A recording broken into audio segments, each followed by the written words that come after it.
Alright, this is a short video on how to remove the coils on the Triton engines. And it doesn't matter if it's the V8 or the V10, this happens to be the V10. They're done the same way.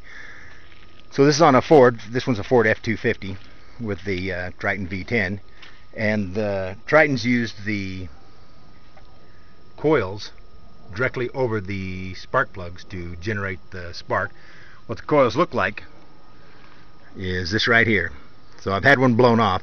I had a spark plug blow out, so normally they'd have a little tab right here that bolts it to the intake manifold, but this one blew off when a spark plug blew out. So that's what this whole operation is centering around, is replacing a blown out spark plug. But in the meantime, I'm going to have to remove the coils. Now this coil I don't have to remove, obviously, because it blew off when the spark plug blew out, but I've decided I'm going to insert all 10 cylinders, so I'll have to remove all of the coils. To remove a coil, there's a little clip on the bottom side of the cable that bites in right here.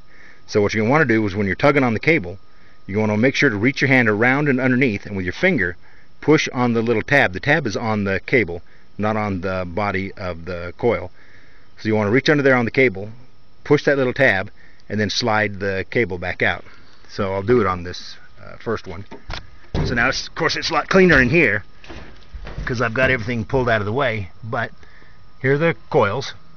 1, 2, 3, 4, and of course 5's not back there because 5 got blown out. But to pull the wires off, just reach underneath with your finger on the cable, and there'll be a little, you'll feel it, a little spring, a little plastic, a little lever or spring or something like that. So give that a pull, and then work it, wiggle it, and tug it off there, and bada bing, it should slide right off. Okay, so let's see. So right there, I don't know if you can see this little plastic tab, but you push on this little tab, and that will push on it when you're, obviously when it's on, push on it, and it'll move it loose of the tab on the coil and let it slide it off. So you just go down the line, reach underneath them, pull that, then they just should slide right off. So there we go. Then to actually remove the coil, there should be a 7mm bolt right here on each one. So right over there, there's the next one, and then just on down there's the other one right back there.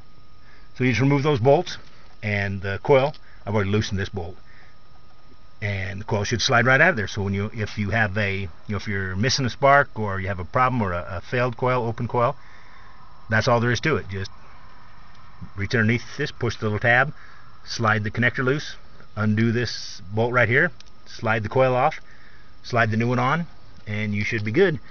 And like I said, the coil just looks about like this, because it's a deep well. Pushes right down on top of the spark plug. Push it down on top, put the bolt back in that would be right here if it wasn't busted off, slide the cable back on, and you should be good.